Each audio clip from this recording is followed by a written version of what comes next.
Uh-oh. Uh-oh, Bree, here we go again. Here we go again. We're gonna break some eggs. We're gonna break them. Okay, so we left last time on a cliffhanger where Bree was mentioning how we operationalize what we had been talking about. And so if you're coming in late, go watch the first one and come back to this one. But basically, I took it and I thought about it. And, I came to this synthesis where, both of us are talking about how to be able to make decisions that are vital.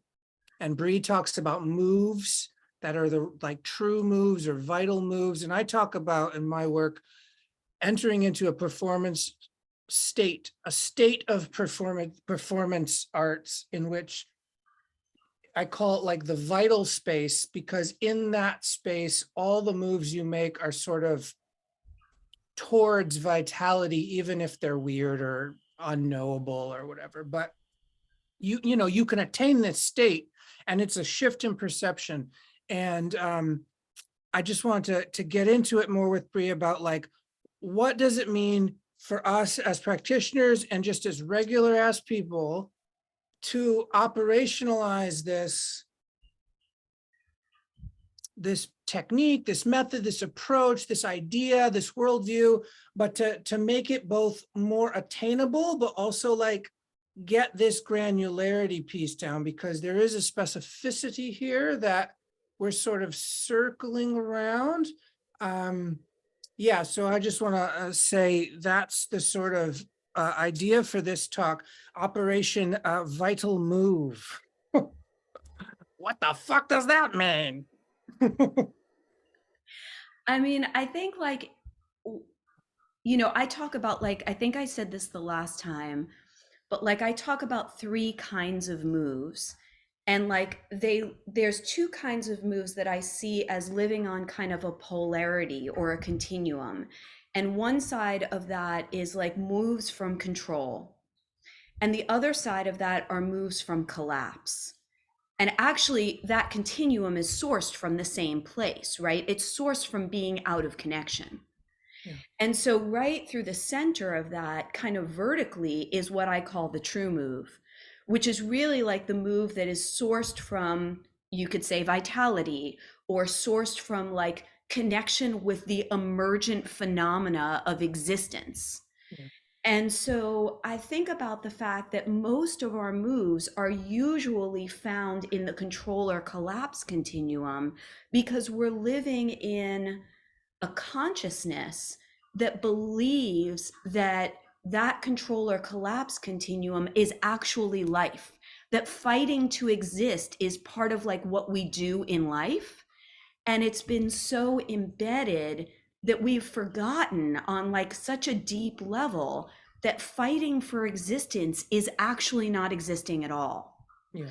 And then we've like developed all of these trauma scapes that basically help you heal your wounding around fighting for existence, but they really don't get you any closer to existence. Yeah, that's the issue. That's the That is the problem. issue. That is the issue, It's right? like Like, it's like, I use a lot of metaphors in my work. I talk about castles and cages and mazes and mirrors and funhouse, like, like haunted house fun houses where you walk in, it's a maze of mirrors. And I think they're useful metaphors, but the thing that I've been playing around with is like, I have like we all build a castle for ourselves, and it's made of mirrors, and we build this like glass castle, and it protects us from life.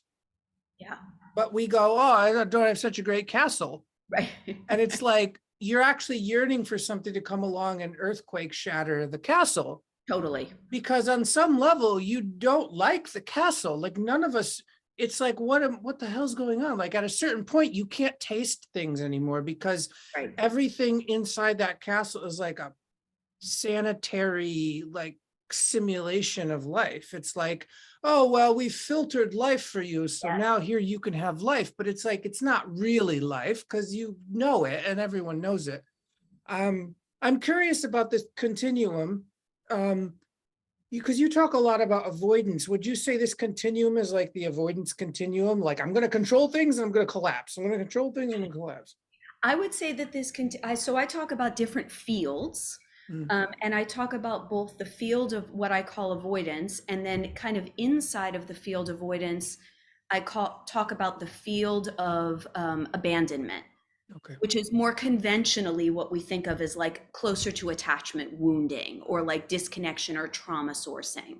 Sure. And so to me, this continuum is kind of born out of living between those two fields Mhm. and feeling like those two fields are actually what life is. Right, And right, right. Yeah. right, and there's reality fields that have also been like birthed from those fields, right? Like just what you're saying about the castle is that there's like extravagant reality fields that we like wallpaper this castle with. And so Yeah, we what fill it with all the Gucci. We fill it we with all the do, Gucci. we do. And so it's like this place, I think, that's really interesting to me around what happens when you get to that door where, like, you know that you're fed up with the fucking castle.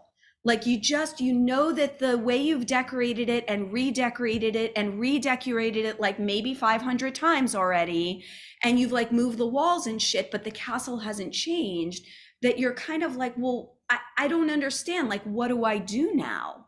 And I think one of the things that I speak a lot about is the idea that our current healthcare system supports the continuance of the castle exactly the way it is. Yeah. And so it does not support like the dismantling of the castle at all. It supports like the redecorating of the castle to like a more palatable or like better looking presentation. And then people are left starving in that space. And then that starvation is exiled once again. And in some ways, we also kind of collectively shame that starvation, right? It's like, you shouldn't be starving. You have this really nice castle.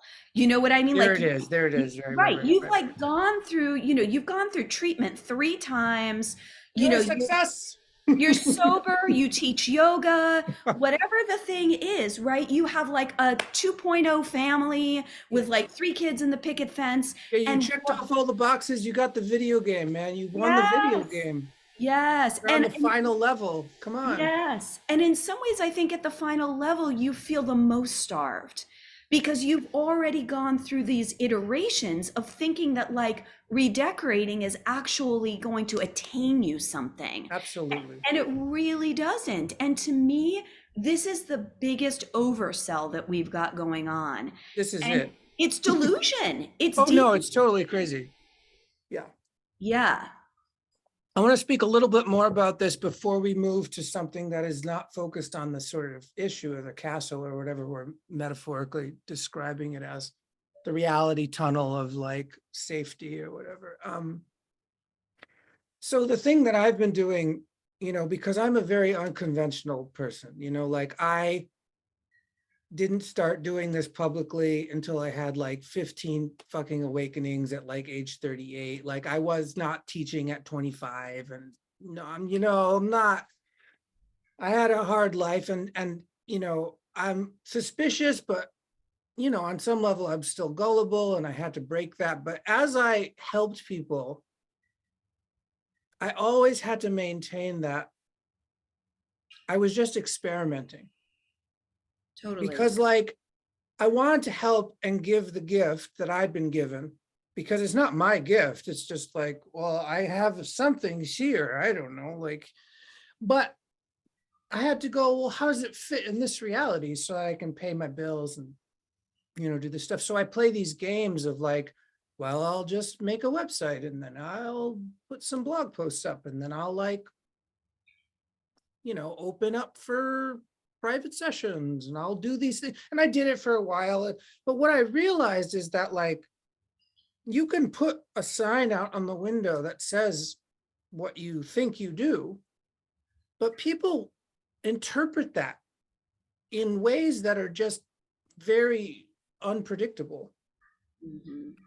So True. what I started to look at was this interpretation and perception, but also like, why aren't we just admitting the story that we believe is true?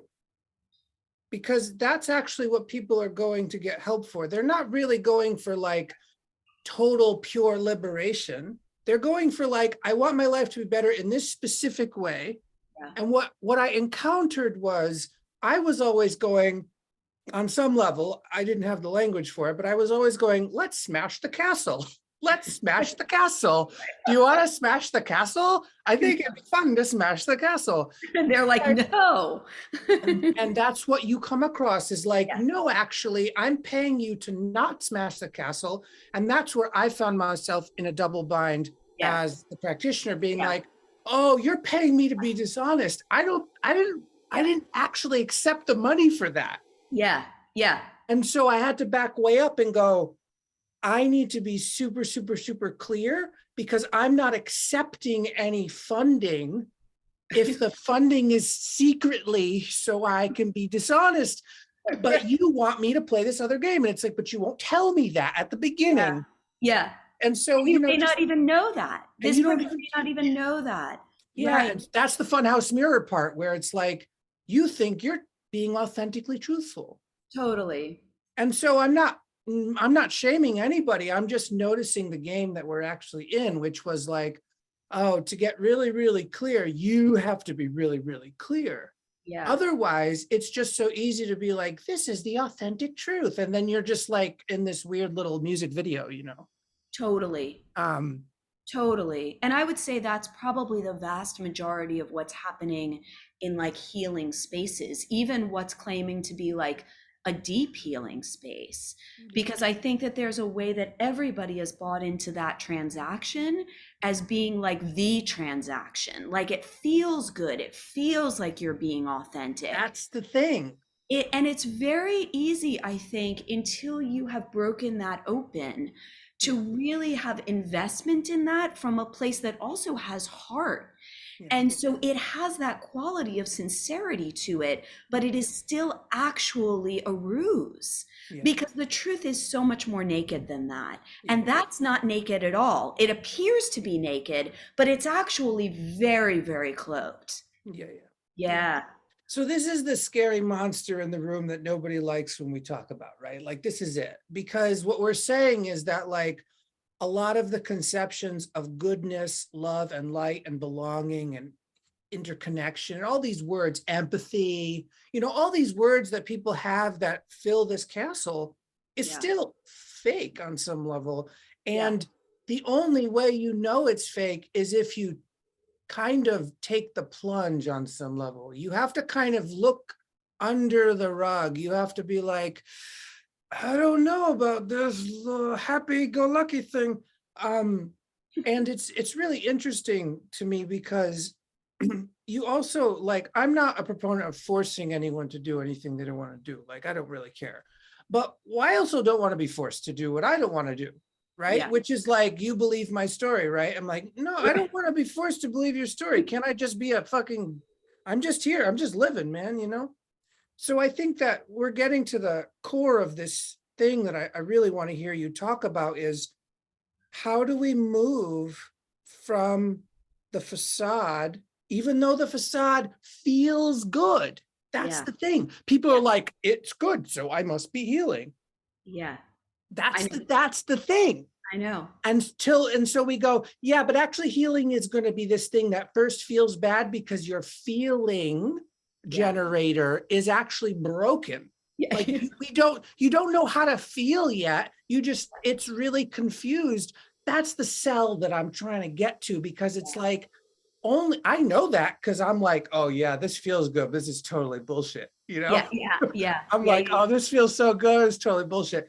But then how do we get people to that place quicker? Because what I am seeing is people going through 10, 20 years of this kind of stuff, and then having to break, then going, oh, and it's like, and I'm really thinking about this. I'm like, does it have to be so, like, do we have to go through this hyper validation swampland of like mythological validation before we get, like to like naked reality. I think for some people, sure, they have Right, to, agreed, but but not always. but not always. And if it was clearer and more people were doing it, Correct, I think more people would actually just go, correct. oh Oh yeah, shit, that's the thing. I would just rather go with this person because, and I think that's the thing. I was having this conversation with people on the internet, which was, do we really need people to validate our mythologies and our stories? Or are we just not in loving relationships with people who have already gone past that? Yeah, Like if exactly, we were loved by people who could really have exactly, strong perception and were like, I love you, exactly, but this story is bullshit. exactly. Wouldn't we just kind of go, We'd oh, cut to the chase. you One know? 1000%. So that's my experimental theory now, which is like, if we popularize this, do we have less flat tires and broken legs on the way home? Yeah. Right? Yep. Like we could just kind of go, oh, you mean I don't have to fall in that pit on the way home? Yeah. Like for 20 years thinking I'm awesome? Yeah. And it's like, yeah, you don't have, I mean, you could, I mean, whatever, the pit's nice down there. There's comfy, there's Yeah. a castle in that pit and you Yep. could stay there for 20 years and everyone does. There's yoga down there, whatever. Yeah. Um, There's also but really, really, really nice aromatherapy. yeah, there's some really great sound baths and stuff. It's all good. But I guess I'm just saying it's like having been in the pit and then really gotten out quick, being like, I think I'm a boiling frog right now. Yes. Like I think I'm actually being cooked like Hansel and Gretel, like come into my castle. Here's a warm place. It's like, this is the oven, bitch. Yeah, right. This is the oven. I'm getting out of here. Fairy tales have a lot to teach us if we really, think about it. But I'm just curious, like I want to hear you riff on like what's your experience currently with trying to go, well, here's this story I'm telling. Here's this other Yeah. option. I mean, there's three things that come up for me. One is the fact that, of course, discernment builds on itself. And so, like, you attune to discernment, I think. And I think that discernment is always there. Like, the detector for what is true and what is real is never offline, but it doesn't mean that it's always available to you. Mhm. And so I think there's a way to like help people attune to discernment. And I think the way that you do that most potently is you hold a field of very clear discernment. And I think that there's a way that our fields inform other fields much faster than any other kind of transmission. Yeah, You know, modeling. I you, call it like modeling. Like you need a model, and then it's like, oh, that's the note. Okay, I'll hit that note. I'll try to hit exactly. that note. I don't know. Exactly. Exactly. I mean, I think there's a way that like all of us are attuning to each other's fields, and there's tremendous amount of collective information in each field. And so, you and I could probably sit in a room quietly for 45 minutes and we'd walk out with a ton of information that was transmitted. And I think that is only catapulted even more if you have some precision in the way this thing goes, because now you're marrying the intellect with the information of the field. And most people are receiving through their intellect first. And so I have been one of these people who has said, a lot of people will say, like, you got to kill the intellect, like that's got to go offline. But I call bullshit on that, because that's a body in all of us that is meant for a specific purpose. It's just that it is completely overemphasized and overused. And so we lean into the intellect as if it's wisdom and as if it's power. And the reality is it's actually very weak. And so because it's very weak, we feel very frustrated and then want to attain more intellect, which gives us a certain currency, but never really gives us power. That's right. And so I think there's a way that like this multi-pronged approach to kind of pointing the way allows a complex cosmology to embrace this thing.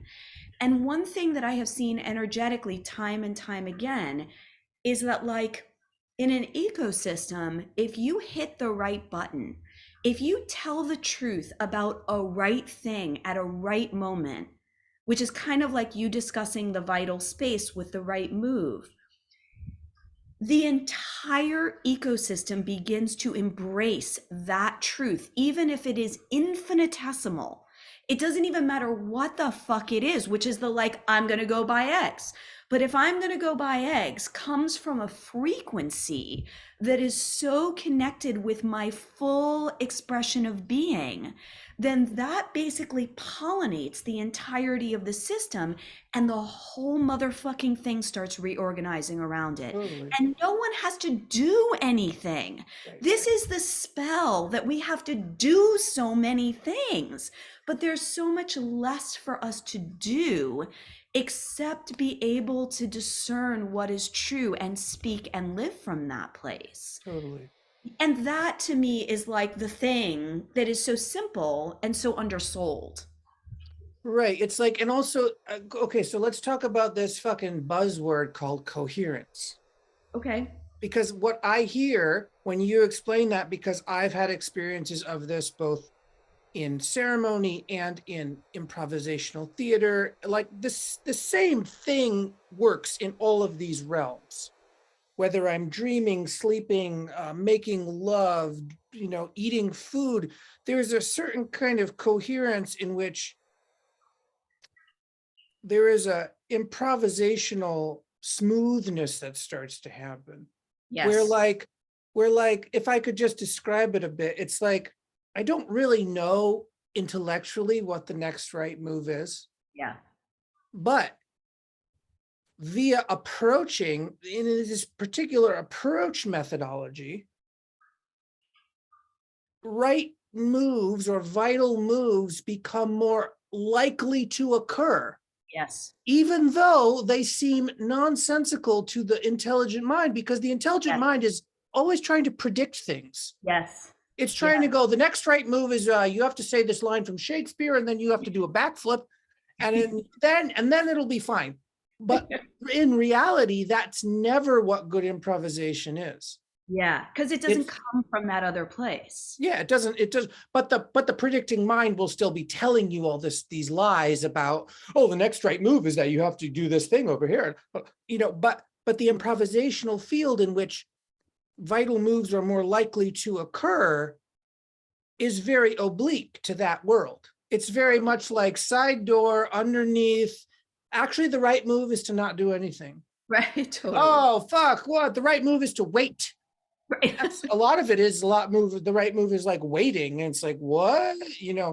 Waiting and listening and observing and not doing and just being. And then a timing shift happens, and then suddenly the right move appears, but you couldn't have seen that 2 seconds ago because Yes. it wasn't in the field of view. Yes. Like the field of view needed all these other things and beings to move.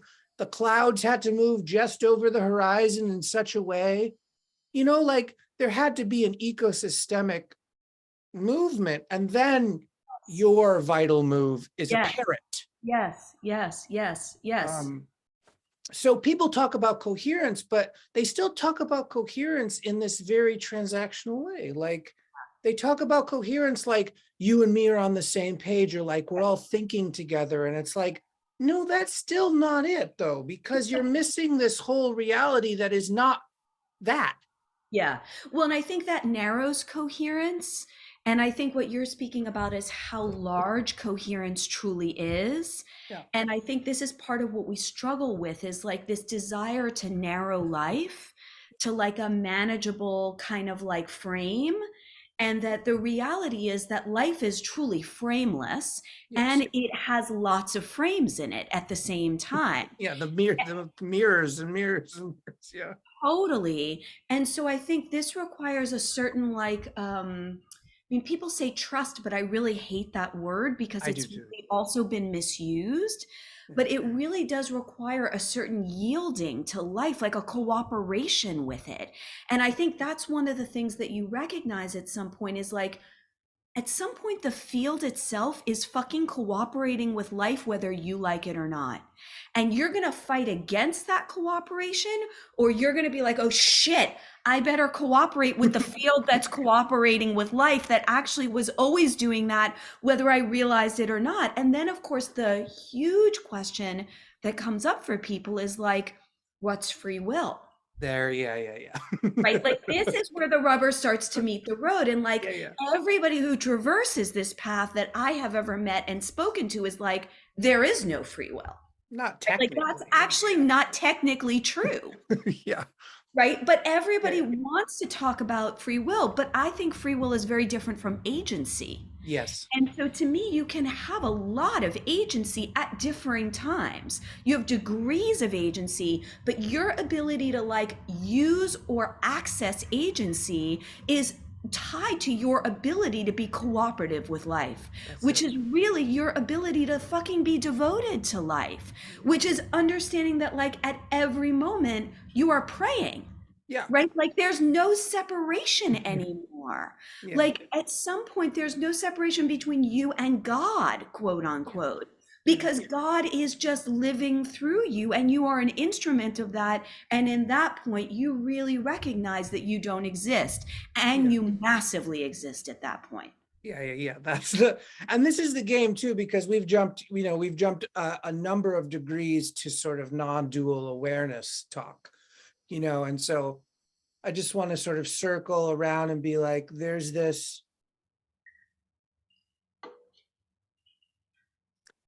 quality of agency or awareness agency, like hyphenate, like we have to start hyphenating everything because everything's actually hyphenated, like, oh, it's actually awareness agency love, but whatever, Right. it's cool. And slash Yeah. is what I'm into. Yeah. Totally. It's like, it's kind of like 15 words in a cloud. That's what is the thing. And then it's true. It's like word clouds. But in order to sort of just, operationalize it a little bit, is like,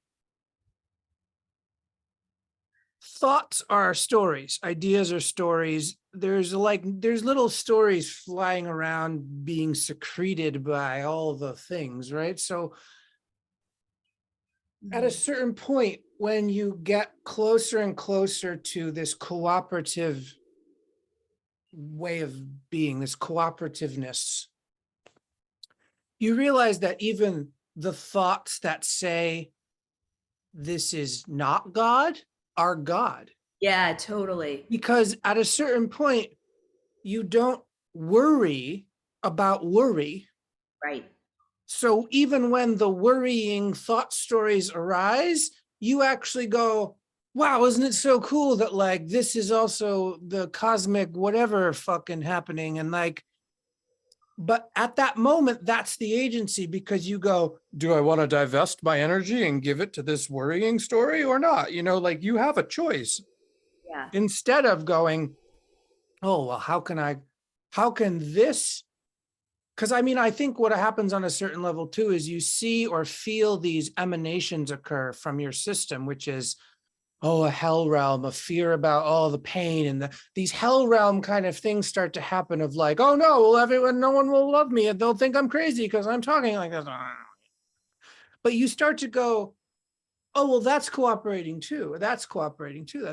And actually the coherence that starts to happen is is like all the disagreeing dissonant vibrations, right? These kind of like, no, I don't know, these weird goblin creatures, they also start to become cooperative,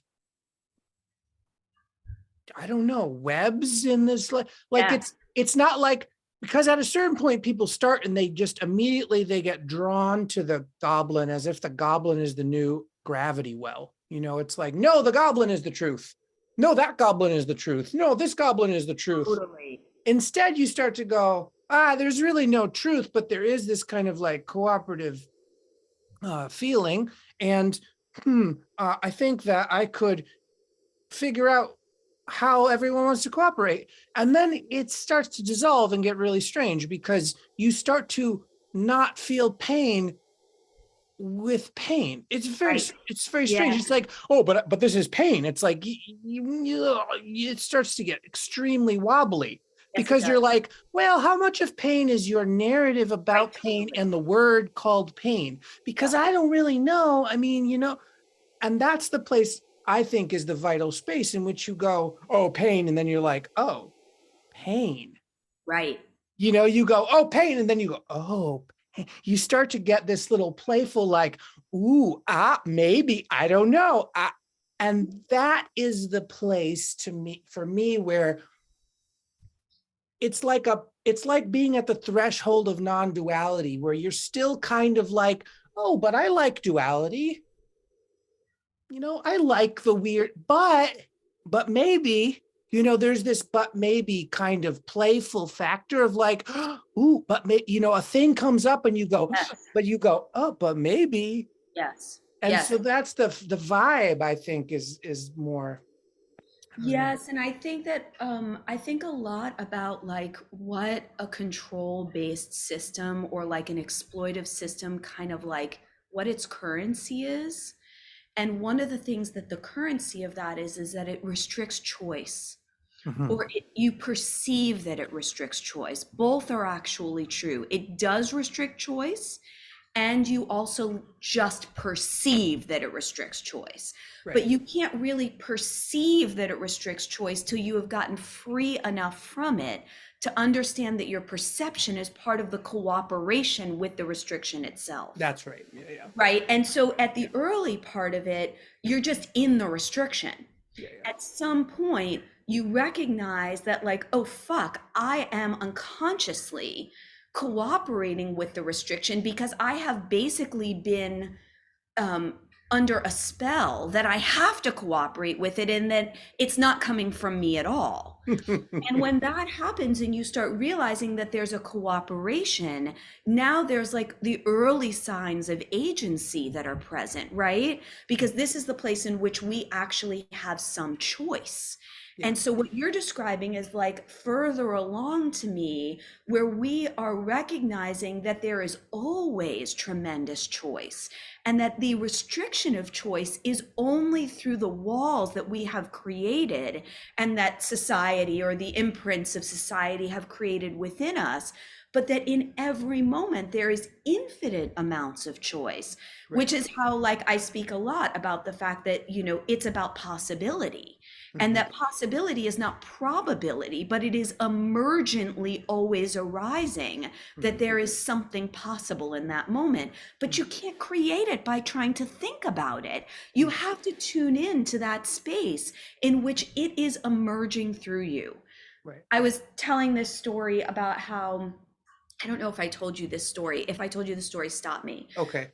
But so I was telling this story about how, like, I had this inkling to go to hot yoga and I hate hot yoga, but like it was gnawing at me. And so I go to hot yoga and, at this point, I can't go to a thing where somebody's giving me external instructions. It's just bad, especially at yoga, because I've had 25 years of like teaching and doing yoga on my own. Anyway, I go to this class. I'm trying really hard to cooperate and follow the external instructions. And I am a hot mess, like a hot mess, right? Yeah, I look bad. yeah. And the teacher, I see her, she like looks really good. And she's like looking at me like this chick's a fucking hot mess. And I'm like, fuck, I really know how to do yoga, right? So I'm like maybe 40 minutes into this 90-minute torture class. And so at some point, I'm just like, I'm just abandoning this shit, right? You're right. Totally. I'm just abandoning this shit. Like, whatever posture she's calling out and not demonstrating, something brought me here. Yeah. And suddenly, what happens, and of course, I also have a long history of doing yoga. Right. So you have a prerequisite bundle do. of ideas I do. and movements. And I motor do. The movement patterns aren't very known to my ecosystem. But what happens is within like a few moments, don't you know, that posture that she's calling out that I don't even maybe know the name of, it's starting to freaking emanate through my being. And now my body's just taking the shape, right? And here I am just like taking the shape. And I'm like, there it goes. That's yoga. Yeah. Right? That's yoga. That's real yoga. And Right. to me, that's what we're speaking about is That's like right. the emanation comes from the formless and the form finds the emanation and it That's takes right. that shape, which is exactly what sacred geometry is. It's what all of these things Right. are. Right. It's the connection between the space in which possibility is being constantly generated and Mhm. now possibility is being birthed. Absolutely. I want to just talk for a minute because I love this fucking thing. So basically, like, back before yoga was a westernized model, because, you know, we all know this yoga thing was, you know, codified because the Indian people understood that, like, the British liked, they were militarized. So they turned the yoga into this militaristic set of postures you did on a mat so that they could sell it to Westerners, because Westerners were like, I am in a marching order. It's a marching. It's to teach people, it's actually to teach people to become militarized because you're doing the same move at the same time. Yeah. But actually what yoga comes from originally is I'm going to mispronounce probably, unfortunately. So I apologize, but there's this mystical dance from Shaivism called Tandeva. And the Tandeva is you tune into subtle vibrations and you allow your body to just do the thing. Yes. And that's where all the postures came from. Yes, exactly. That's how Somebody we all like invented. somebody like was doing this movement and then eventually doing it every day for hours and hours and hours. Those people noticed patterns. Oh, I keep going into this. What's that called? Oh, whatever. And then they make up some crazy mythical name for it, right? Because Yes. it's, but the beginning of this day, it's dance. It's like, how did we get to regimented, alphabetized movement patterns? Like, Yeah. this is warrior. This is blah, blah, blah. Like, we name them. They're like alphabets. It's like, go to the, but the point is there's a pre-alphabetic Yes. movement space that is just the emergent possibility matrix of shapes. Yes. But Yes. each shape is like changing your antenna. Because Yes. if you're really tuned in, that shape is really doing something different than this shape. And it Yes. really, you can really feel it. And then Yes. when you shift slight movements, you feel all these worlds of possibility. And Yes. so I think the thing that we're unlearning in the West is how to get back to these loose yet very potent structural forms Exactly. in Yes, which you exactly. could actually feel the emergence, the preeminent, the Yes. like, oh, I could make this into a codified thing, but Yes. actually it's more fun to stay in the uncodified, because Yes, I start to exactly. go, oh yeah, oh, and then you actually, your fascia starts to wake up and your That's right. blood vessels and your chi and your prana start to go, oh, this is a great game. Why weren't you playing this already? That's that constricture. If Yes. we're so strong, oh, I got to think, what's the next pose? What's the next pose? I got to do it this way. But when you move that way, your vital essences don't flow. That's right. That's right. That's right. That's right. I mean, this is like my favorite thing. Like everything you're like this whole thing is like the thing that makes my whole being just want to both like cry and scream and be in joy all the time. Make up songs, They like make up whatever. songs, like Yeah, all yeah. of it. Like this is the thing that is like just so the thing. It's the And thing. it's the thing. It's the And thing. it's the thing. And I think like I Yeah, I know. It's so good. It's so good. It's so feeling very frustrating. emotional. I mean, I know. it's just really like truly like a really a bit heartbreaking for me. Yeah, yeah. Like truly, like legit. I feel like my heart is pretty much most of the time very upset Yeah. about this because it's everything. And when you touch this, there is no thing other than this. No. Like everything else, just forget the formulas of it dissolves and then you're becoming dissonant in your alchemy. And okay, all of that fine. But like at the end of the day, this is what I'm in a body for. This is the only reason I'm in a body. Totally. And it's the only reason that like I feel my own existence, and it is the only thing that keeps me doing this work. Yeah. And No, I mean, and I think this is the heartbreak of most of us who are really trying to be in intimate relationship with like the isness of reality, of like, oh, this is kind of bonkers, but also like this is the vitality we're talking about. Yes. Like the vital move isn't, here's the fucked up thing, is like, we think that we're going to get something. That's the fucked up thing. It's true. Like we're going to get liberation. We're going to have liberation. We're going Let me to know get when you figure vitality. that out Yeah, so I can yeah, get it yeah. too. We're going to get vitality. We're going to have vitality. Totally. And we even think that, well, if I do this vital space technique that Dare talks about, I'm going to get the vital move. I'm going to get the but it's actually much worse than that. It's like you never get or have anything, but you get to play vitality and you get to play liberation. Yeah. And the minute you stop playing, you don't have it. You don't get it. It's true. It's either you're playing vitality and liberation or you're not. It's true. I mean, this is like, the other thing. Right. This is the other thing, right? Is like, I talk about how like, whether you're playing the game or not, you're playing the game. This is the problem, is that you can't default from the game. I mean, you can like remove yourself from the game, but the reality is in removing yourself from the game, you're playing the game. Yeah, that's the move you made. That's the move you made in the game. Right. And people think they can divest from this. They think they can like leave shit behind that like they don't like and be like, oh, that didn't happen anymore. And I can just go make a new sandbox over here. But dude, like it's all happening. And so it's really hard, I think. I'm going to use the word convince, but I don't mean it that way. But I think it's really hard to have people orient towards something that isn't that, because our structures are so stagnant around that. Like you just leave the job and the thing and the blah, blah, blah. And then you go over here and you go do it over here and that's gone. And then you're happy. And oh my God, and then you're like 80 and you're dead. Yeah, totally.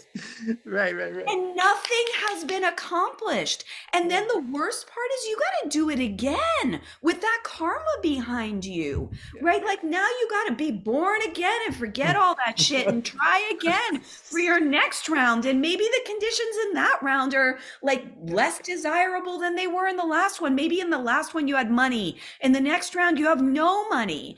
And so like it just sucks. Yeah, I mean, there's definitely like what you bounce up against is that the only real barrier to liberation is your dumbass. That's right. Even if you are poor or rich, like people are trying to do this all the time, and I'm not faulting them because I think it's a good process to think through, but it's like, aren't these practices privileged? I'm like, no, because you have to do them however you are. That's right. Like if you are mangled on the side of the road and you're doing it. And you're doing it, but the minute you start to cooperate with what is possible in that situation, that's right. You start to go, oh, there is liberation. It's just not my thought about liberation. That's right. It's not my thought about freedom or love. It's actually just love. Like love itself is not a thing that we can own. It's not a commodity. It's not a commodification. You can't do it like that. But the thing that most people come up against is they're afraid. They're just afraid. They're afraid of something bad happening that is a hallucination about something else. Yeah. And then it becomes the barrier to your liberation is your ideas about how painful something is going to be that you imagined.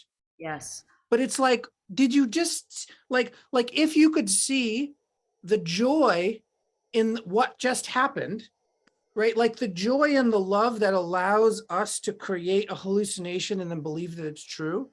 Yes. Which is to say, oh, I can't have liberation because I'm not privileged enough to have liberation. That's an improvisational masterpiece. Yes, totally. That is the vitality is coming through me, whether I'm conscious or not. That's but the shift I'm saying is that if you're saying that to yourself, do it on purpose. That's right. That's right. Because the minute you go, okay, so I'm going to create this story on purpose, you suddenly go, oh, fuck. Yeah, totally. I can create as many fucking halls of mirrors as I want. And actually that is kind of liberating. Yeah. When because you have, yeah. you also like really decrease in that space the amount of like inherent resistance that might be invisible. You know, Yes. like I remember early on in my meditation practice, like having a teacher who was talking about I have always had very hardcore teachers, unsurprisingly. Yeah, sure. Shocking. Sure, sure. Shocking that I'm attracted to that. I have Yeah, no yeah, idea yeah. what that's about. Whatever. And so he used to say that like when he was for the time that he was in Asia as a monk, that he would like have an experience of an emotion or like some sort of subset that would come up, and he would basically recognize that he needed to sit down on his cushion and be like, okay, anger, like bring it on, you know, and like it's inviting the thing, which is what you're speaking about, that automatically feels like it's either exiled or you're forbidding it, it's taboo, or like there's something about it that feels like it's too uncomfortable for your system. And so in that, you're widening your scope. You're purposefully widening your container to allow more possibility to generate through you.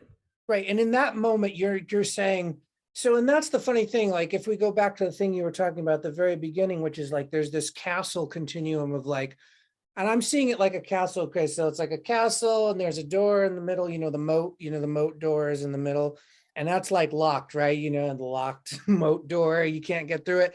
But then there's these two turrets, and they have like the spears and the bow and arrow people on them, and the turret number one is called control and turret number two is called collapse. Yeah, But the vital move is to somehow pierce right through the that's door. right. That's exactly right. Because then you go, oh, if anger's coming, I'm neither going to control it, which is like I'm going to resist it, I'm going to That's heal right. it, I'm going to fucking solve it, so any kind of control, or neither the collapse, which is, oh no, I'm a terrible practitioner now, I'm fucking plagued by anger, I'm a terrible whatever. So that's collapsing, but the vital move is whatever this thing is that I'm calling anger, I'm just going to go right and meet it. So that That's right. you pierce through the moat and you go right up to the king's chamber and you look in the mirror. That's right. Because That's right. there's just a mirror there. There's no king. The emperor has no clothes. There is no king. Everyone's just like, the king says you can't come in. There's no fucking king. It's just a goddamn mirror. Who gives a shit? But it's really like that. Like we have to risk this Yes. idea that they're going to shoot us, right? Yeah. Oh, Yes. there's bow and arrow guys and there's a moat and I can't cross the moat and I'm going to die if I try to cross the moat. It's like we have to get to that place where we can go, maybe I do die, but I'm going to try.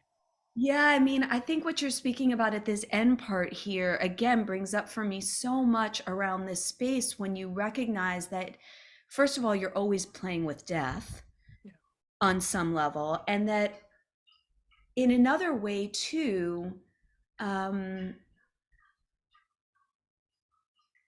like that's the game.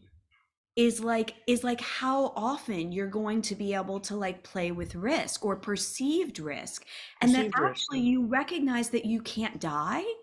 And so once you recognize that you really can't die, there's an immunity there with risk that is very different earlier on in this process, where Right. it feels like you're always in a binary relationship with risk. That's right. And therefore you're always in a binary relationship with life. That's right. And so this is so interesting to me because I think this is one of the places that is the hardest for people to get through. It's the hump. It's like jumping over the moat is the hump. It's like, Really but there's is. no bridge. It's like, It maybe really not. is, but it's so hard to conceptualize to a being that you can't die. On That some level, really, on some level, you can't die. And I think that like you don't have to like have 10,000 jhanas yeah.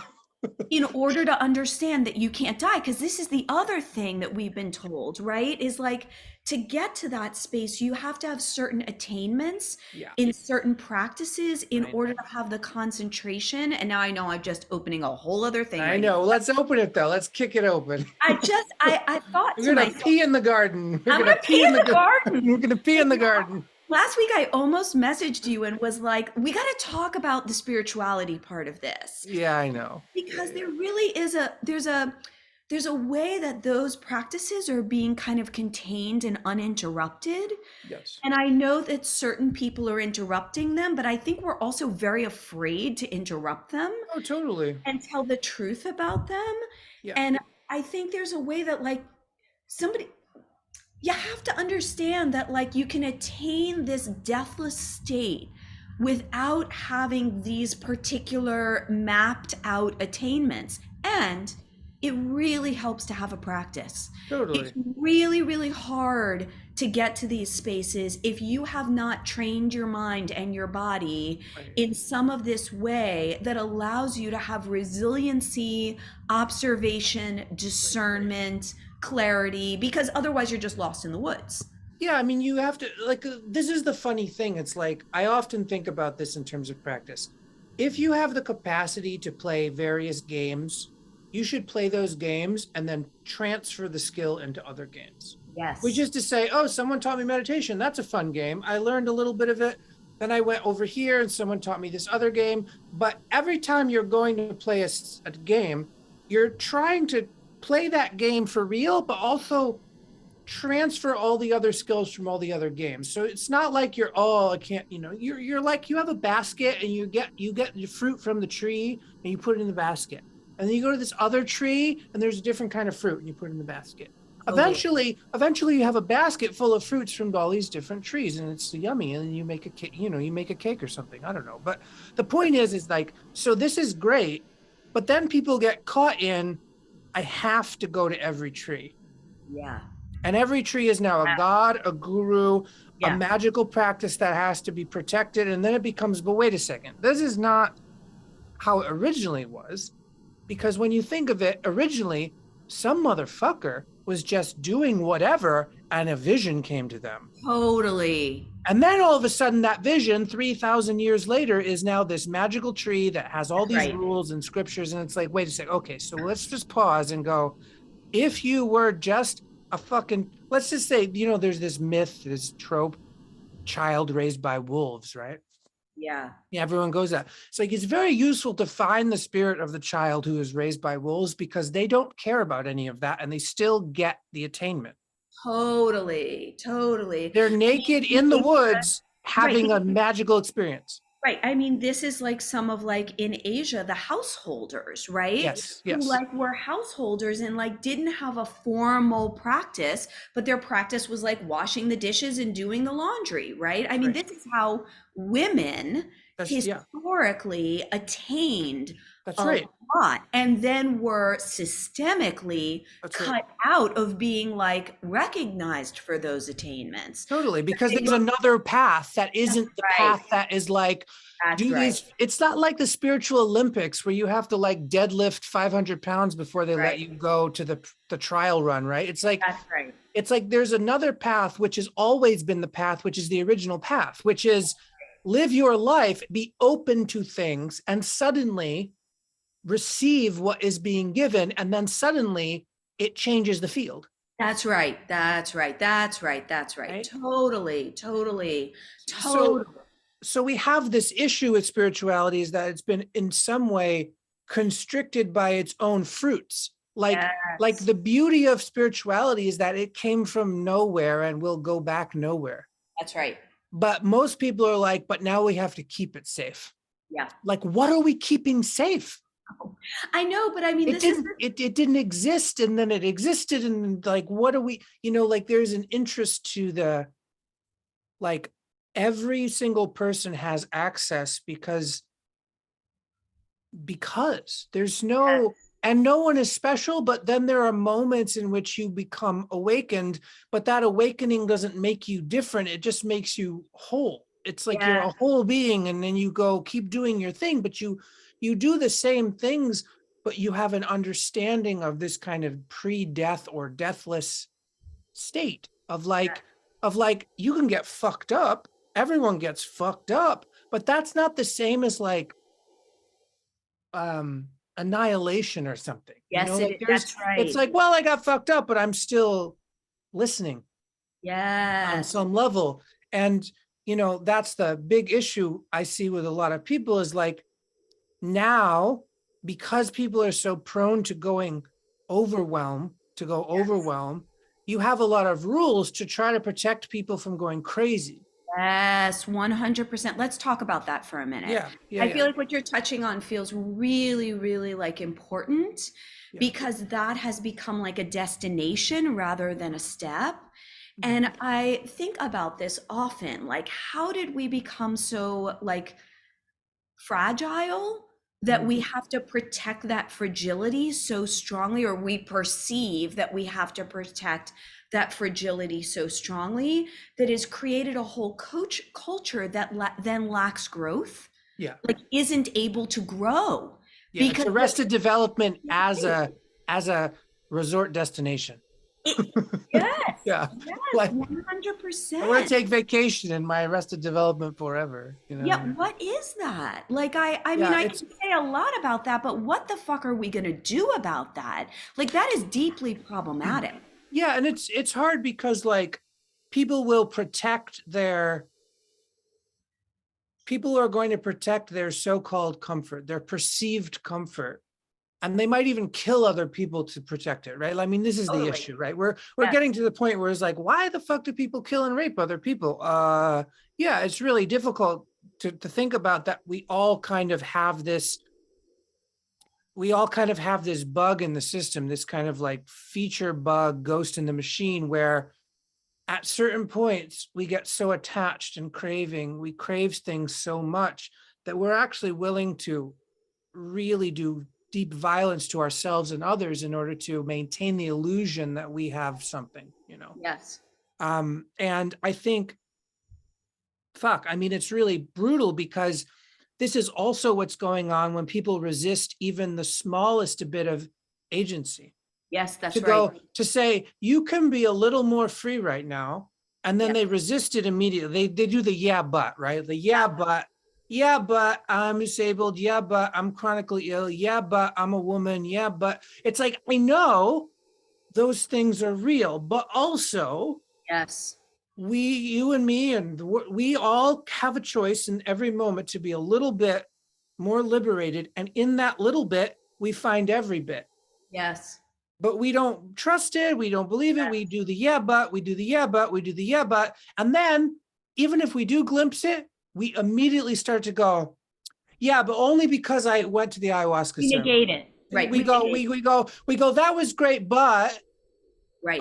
I can't do it on my own. That person's more skilled than me. I don't know what happened. And somehow not knowing what happened is the barrier to having it happen again. Right. It's like, well, I don't understand it. But it's like, oh, okay, this totally illogical framing, but it reifies itself constantly. And I think what we have to just notice is how many times are we delaying the immediacy of the world?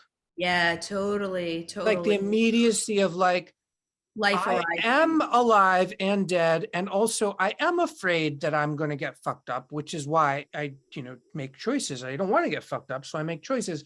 But all that being said, there is a capacity to open. And you say open, but is it really open? Like, these words don't make any fucking sense. I know. Is it listening? Is it not listening? Do you need to have ears to listen? Probably not. Like, it's attunement. So what the fuck does that mean? I don't know. So it's like the words are in some way tricky because they're not true. They're virtual approximations, right? It's like, and I try to tell this to people all the time. I say, look, I love to talk, but I'm talking from this other place that has no words. Yeah, totally. And so I'm hoping that you're going to ride the wave of these words back to the place where you don't need the words anymore and you can just have the experience. Yes. But the fucked up thing is that I can never give you the experience. Right. Totally. You have to sort of be willing to go, there's like a locked door in all of our minds or something in which the only person that can unlock that door is us. Yes, totally. And it's super terrifying because at that moment, I think is where all the fear comes up of like, if I unlock this door, I'm going to explode, go crazy, kill myself, kill somebody else. Right. And I think that's why we have 10 million rules in scriptures, Yeah, because yeah. people walk up to that door that no one else can open for them. And all the masters of all the lineages are going, you finally made it. Yeah, Well, thank God you fucking made it. right. Like everybody's here. All the fucking angels and demons are like the same thing at that point. They're going, yeah, we got you. We pushed you here. Isn't it great? And you're like, but you're a demon and you're an angel. It's like, no, we're brother and sister. It doesn't fucking matter. You're like, but at that point, you start to go, if I open this door, I can't go back, right? That's right. It's like, That's right. yeah, I That's mean, right. this is like your kind of last bailout. You can, That's right. because before you open that door, you can turn back and go, I'm going to tell everyone I just had a freak out and this wasn't real. Yeah, totally. And I'm never going to talk about it again. Or if I do talk about it, I'm going to say that was real weird and not real. Totally. Like angels, all the angels and devils were singing and making love together and saying, open the door, you're finally here. And I went, yeah, I'm not going to do it. I'm just not going to. Totally. And if people were able to really fucking be on, like, here's my own pet peeve. If you were just able to go, I'm just not going to open that door because I don't fucking want to. 100. This is my pet peeve too. Just tell the truth. Just tell the truth. Tell me the truth. Don't make up an excuse about other people or the hell or heavens or some idea about. Just be like, look, I don't want to do this. I'm terrified to go through that fucking door, so I'm still standing on the other side of it. That's right. Because at that moment, I think that's actually when the door opens. Well, I was just going to say that. This is the shit. Is that when you just tell the truth exactly as it is, the fucking door opens. Yeah. And there's no other thing to do. This is the crazy, contorted, comical universe, right? Totally. It's so funny. Because if we go back to that story of like the moat drawbridge is closed and all the arrows are ready to fire, at that moment, the being who's trying to go through to see the king, who is just a mirror, just a looking glass, if they tell the truth, it's like they're already in the king's chamber. Totally. The door opened. That's right. And no travel had to happen. It's like suddenly the castle moved over the person. It's not like the person had to go into the castle. It's like suddenly they were already in the thing. And then it's like, okay, I'm here. But I think the thing that we're getting to is, and I think as practitioners, we vibe on this because we're trying to lead people to that moment and go, this is it. I can't give it to you, and nor would I want to. That's right. Because you have to experience this leap. That's right. It's like total dimensional leap. It's like, it's like you learn how to do things a certain way, and now at this moment, it's not that. That's right. It's not the way you've learned to live and survive and be safe and how wonderful all those things are, but also they're keeping you from this. That's right. 100%. On some level, you're protecting yourself from the unprotectable. That's right. It's like, oh, but I can, it's like, no, this isn't operating on those rules. That's right. You can't defend against it. That's right. You can't own it. It just is. It's like, and so if we have all of these control collapse mechanisms, like the world's doing two things, or I'm doing to the world, right?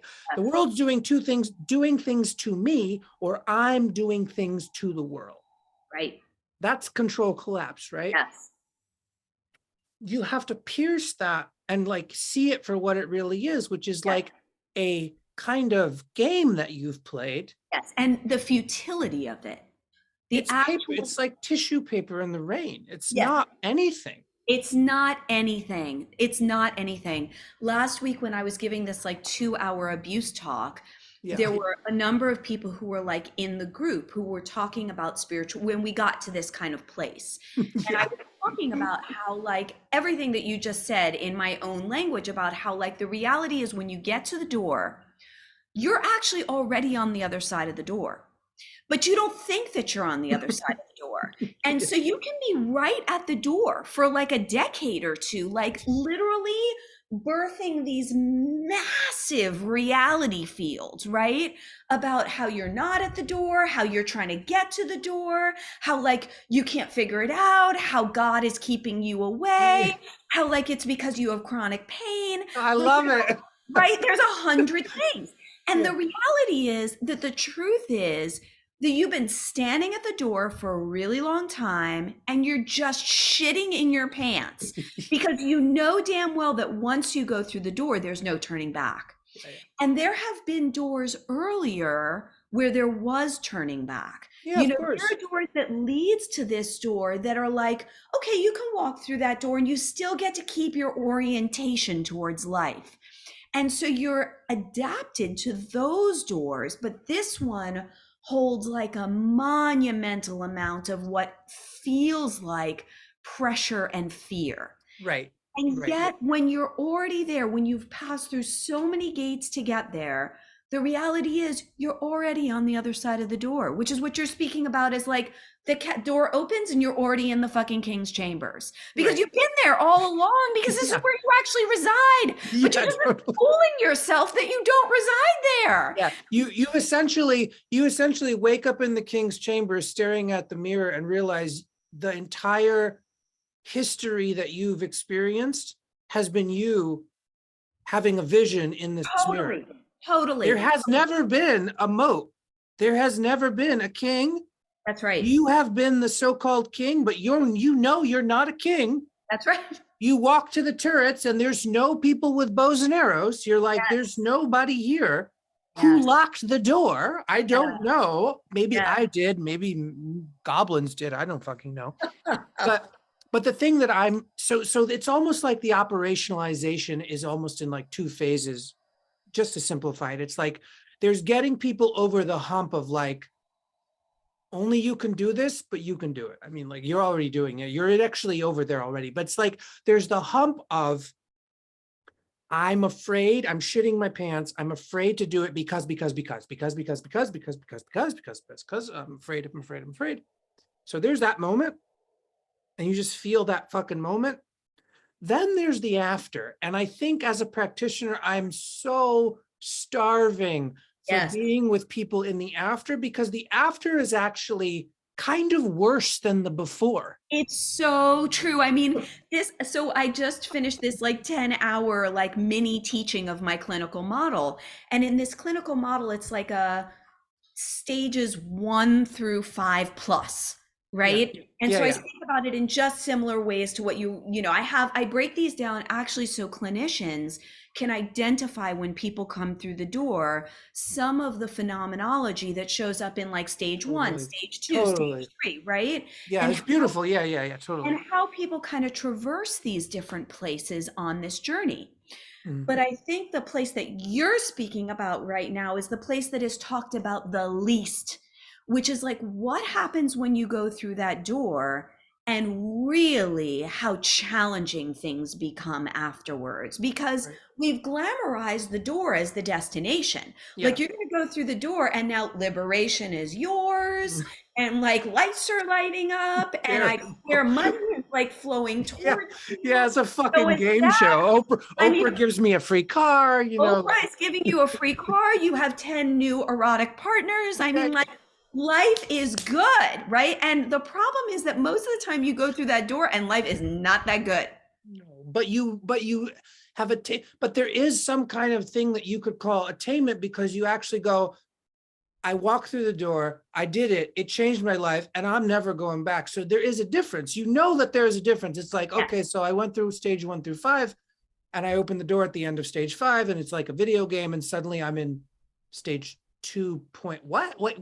It's like, it's as if everyone's so focused on, just like what you said, it's like, we're all so interested in this before the main event kind of Yes. thing. Yeah. That we actually make before the main event. Yeah, totally. But totally. actually, this is why I want to cut to the chase, because it's like, we don't have enough fucking time Yes, anymore. that's right. That's right. We as a species are murdering ourselves right. and whatever, like we talked about, we can't really die, but so we'll become like particles in space or something. That's fine. But wouldn't it be nice while we have this miraculous setup of bodies that may never happen again? I don't know. Yes. Why are we doing this fucking like No. constant postponement of vitality? No, I mean, this is what kills me. Like on a daily basis, this is actually what like it makes me crazy. No, it's kind of crazy. Like, this is why people like us are like the way we are, because we're just kind of like crazy all the time, going like, it's going true. like, going like, what are you talking about? Like, I why are we want to doing sometimes this? say to people, what the fuck are you doing?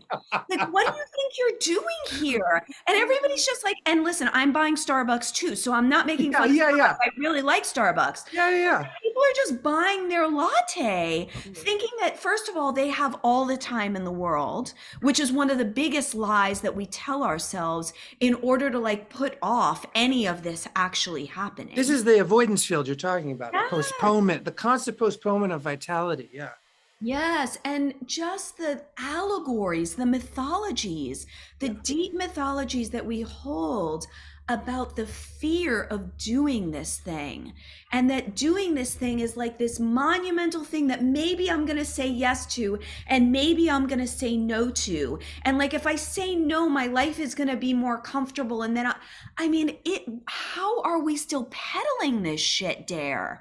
Like, really, this makes me, like, it keeps me up at night. Right. I mean, this is the story that I'm trying to poke the balloon, that going like, because this is what keeps coming up. It's like, people are basically saying, but I need 20, 30 years of reparenting so that I can have my validation validated. And it's like, no, this is caca garbage, because every single person I've talked to who's gone the distance says that they wish they didn't have, like, they were like, man, that I wasted so much time. That's right. That's and right. I'm like, okay, so what if the wasting of time is not actually a mandatory requirement? That's right. I mean, I don't know if you saw yesterday, I like posted on Facebook, there's like no healing in existence, right? Like, Yeah. this is the allegory that we're going to heal forever. Like, Yeah. last week at the abuse talk, somebody was asking a question, and I'm listening to her, like attuning to her field and listening Yes. to her question, which I deeply appreciated. Yeah. And I said to her, look, when you're working these stages, you're working both ends. So on one end, you're working the healing part of it, but on the other, you're working the existing. And we have overemphasized the working of the healing and abandoned the work of the existing part of it. We need to return to emphasizing the existing. And that's what you're talking about in the way in which you're performing arts and playing with it, is like, we need to return to the experience of resisting, because the reality is, when we are fighting or like challenging, is what I want to say, somebody's truth. I don't mean the truth, but somebody's truth. What we're challenging is their collected experience. And we so believe our collected experience to be the truth, which is like, if I have experienced being victimized many times over, then I am a victim. Yeah. It's bullshit. Yeah. You've identified with the false narrative, but to you, you're like, no, here's all my data too.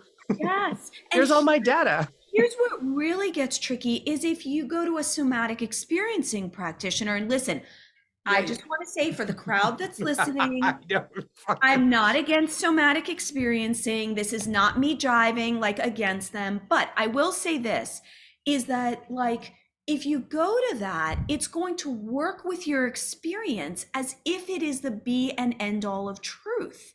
And there's only so far you can get in that trajectory. You could work it for a little bit, as we said, and there can be very vital pieces of having a truth of your experience that has never been witnessed or affirmed. Right. You can't get too far if you've never had that, because there's a quality of invisibility that has to be broken through there. But that is like a second. That's a second. In the scheme of things. Yeah. It can happen for like 10 full good minutes, and then we're ready to move on to the actual food that's in the room, because that is still the low-fat cheese. That's it's still right. And man, I mean, this is just the game, because like, what ends up happening in our capitalist Uber narrative is that every single system has to pretend it's the system.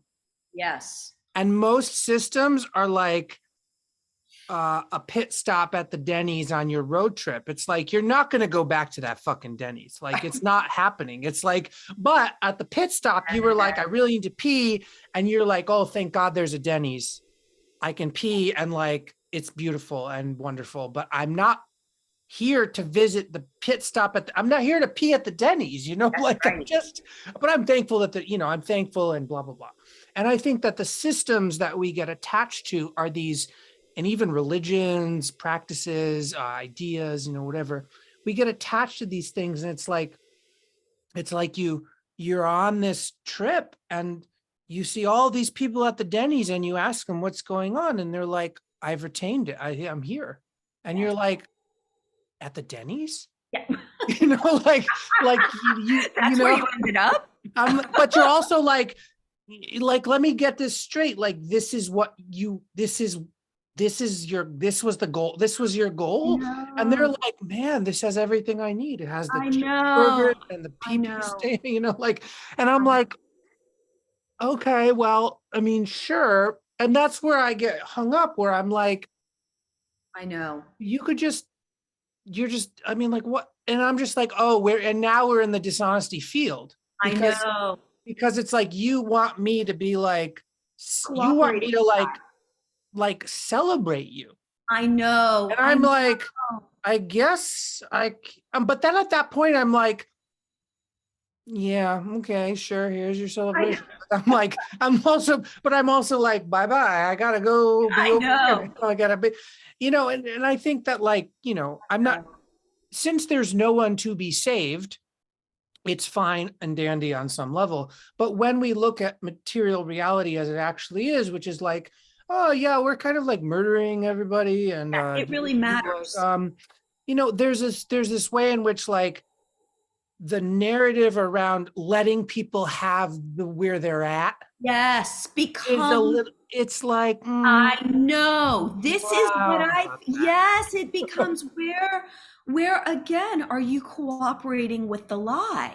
Yeah. And how much of the cooperation with the lie is in service at one point or one moment to the greater movement? Yeah. And how much of it is actually just, you're a pussy. And you're too afraid. You're too afraid to actually tell the truth. Yeah, that's it. I mean, right. And this is the thing too. It's like, it's so like, yeah, like lightning bolts hit the tower card, it's falling. This is the the tower card intro. It's like, break the walls down. Fucking. And it's like, for me as a practitioner, I'm not just a blah, I'm also a client, like the old hair commercials. I'm not just the owner, I'm also a client. I've also made my hair lush again. It's all the Ayurveda. Yeah, I use, yes. It's like, I've taken the herbs. But you have taken the herbs. I've taken the herbs, But there's this way in which, like, I'm very interested in, as a selfish thing, like, I know. If after stage 5, it gets worse, but better, but worse, right. Why can't we just have more spaces and shared languaging and shared practices and shared narratives around navigating that other place? Because what I think the disservice is everyone pretending that the game is like, oh, all I want is people who've made it to the door but not opened it. Yeah, totally. And I only want my masters and teachers and gurus and experts to have made it to the door. That's right. And they've just been at the door longer than I have. Yeah, totally. I mean, this is what I kind of call out about the healthcare system, is that, like, the healthcare system, I mean, it doesn't even really help you make it to the door, but on some level, it gets you to, like, maybe stage 3. right? And at stage 3, you're like, the door is within sight, let's say, right? There's even an understanding that there is a door Yeah, potentially. yeah, yeah, yeah. You can And see the so, forest for the trees now. right. And so there's a way I think that like it cooperates with this reality that we want to keep you outside the door. Because if we keep you from going through the door, we get you remain as food. And so if we keep you from going through the door and you remain as food, we can still make money off of you. Like we can still like put you through the system in 50 different iterations and we'll still be profiting from your enslavement on some level. Right. And I think this is what really, really angers me in spiritual practices, in the healthcare system. I mean, pretty much in all of these like big wellness or healing modalities, whatever they are. Yeah, because it's a never-ending escalator of doors. It's It just is. like, it's like, oh, you made it through stage 2.5. Now you have to go through 2.6. Now it's Right. 2.7. Now, That's right. Pay and your the dues. decimals become infinitesimally smaller. It's like that game where you never quite make it because it keeps having doubling or having itself. Like, Totally. so that by the time you get to like 4.9, you're 99 years old, you know? That's right.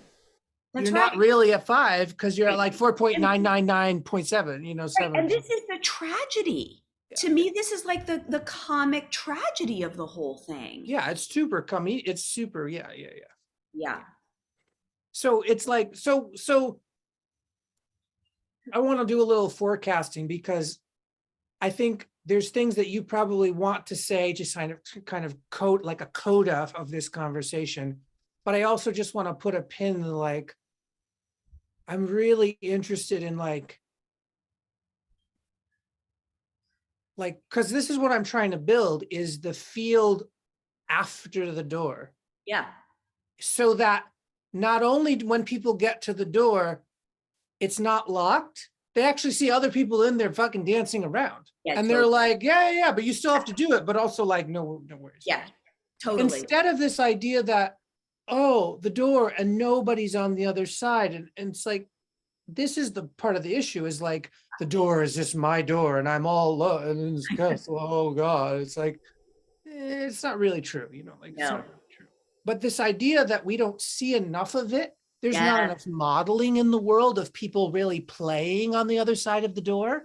Yes. So then you can't bypass all the bullshit steps because if you could just, here's the thing, imagine a world in which a child born 5 years ago could grow up and when they looked for assistance, I they know. could just find people like us super quickly, I know. easily without an issue and go, oh yeah, sign me up for that. I mean, fucking that looks great.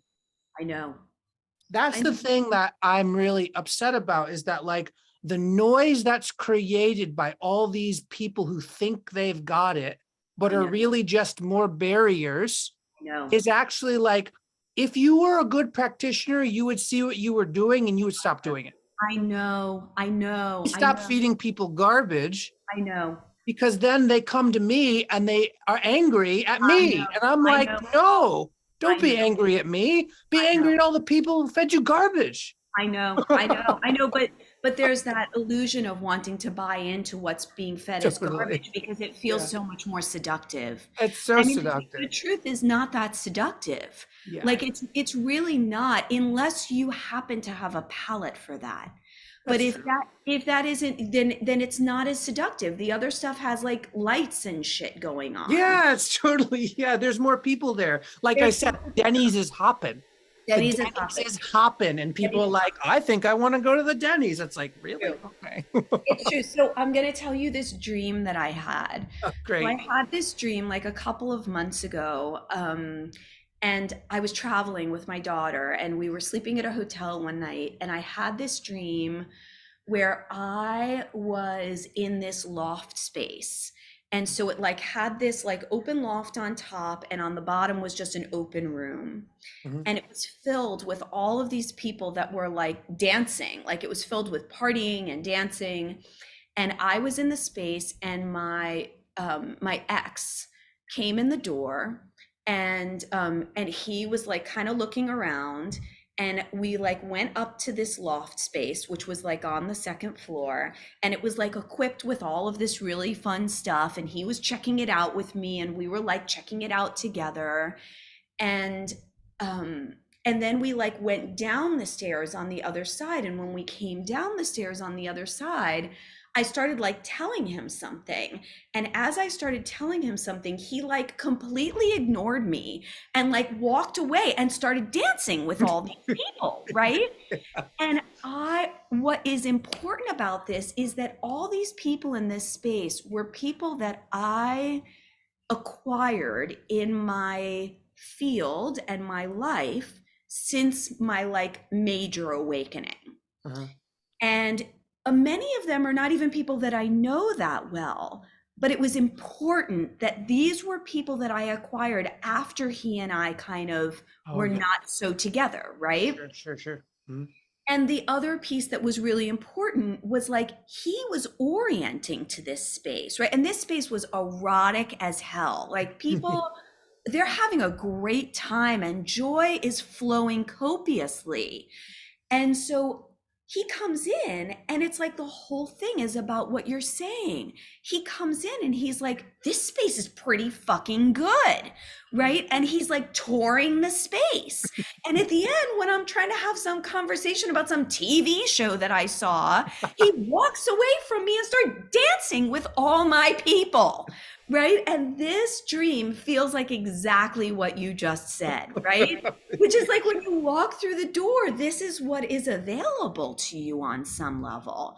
Sure. And, you know, maybe there's only a few of those people there, It but like doesn't really matter. the few people that are there, they know how to party. Yeah, that's what matters. Yeah. It's what matters. They know how to play the game and party, and it's endless. It's endless. Right. Because they're constantly sourcing of like what their next vital move is. And so if Yeah. everyone's doing that, you kind of can model much quicker because no one is, because here's the thing about practice and teaching and all this stuff is ultimately you should never leave the vital space to do anything. That's right. So therefore, I'm trying to teach from the vital space Yeah, totally. because actually what you're not really learning based on what I'm saying. And I think people get this when they listen to us talk because we're talking, but we are not talking. We're not talking, right? So people are like, oh, it was a great conversation. I'm like, I don't know what to, yeah, okay, sure, whatever, I'm cool. I thought I was laughing and dancing. Sex really is what's happening. Totally. It's totally like cheese sex, like it's great. But the thing is like what people need to be able to pick up on is the space by which the words appear from. It's not the words themselves, it's their source, it's their soil, it's the energetic point by which what allowed this conversation to occur. That's right. It's the space that both people were modeling. It wasn't what they were doing. What they were doing was just a signpost, a reflection back towards the vibration that both of these people were holding. Yes. And the vibration is dynamic. It's not like I'm holding my vibration. Like a lot of people go, you got to hold the vibration. I'm like, no, you don't hold the vibration. It's like, oh, I got to hold it. I got to keep it in my hands. It's going everywhere, It's like, no, you don't hold the vibration. Like that's controlling. That's control. But I like that. I want to hold it. I'm going to hold it. Give me. I mean, but this is the stories that we're telling ourselves. It's like the vibration seems like it doesn't want to be held, bro. Like I'm just saying, maybe the vibration just needs to like just do what it needs to do. When you start to recognize that that's the real game is like even the way that you're talking about your practice is a barrier to your practice. That's right. You have to decolonize that shit and then you start to have fun. And then when people go, what are you doing? You're like, well, like kind of expanding and contracting at the same time, I guess. I mean, I guess I'm just kind of here. And people go, oh no, you must be doing something. I'm like, I mean, yeah, but also the thing is happening. Like the vibration exists. The currents exist. Like if you went outside, suddenly you'd be in air currents, right? Yes. And so you're like, oh, the air currents are doing this.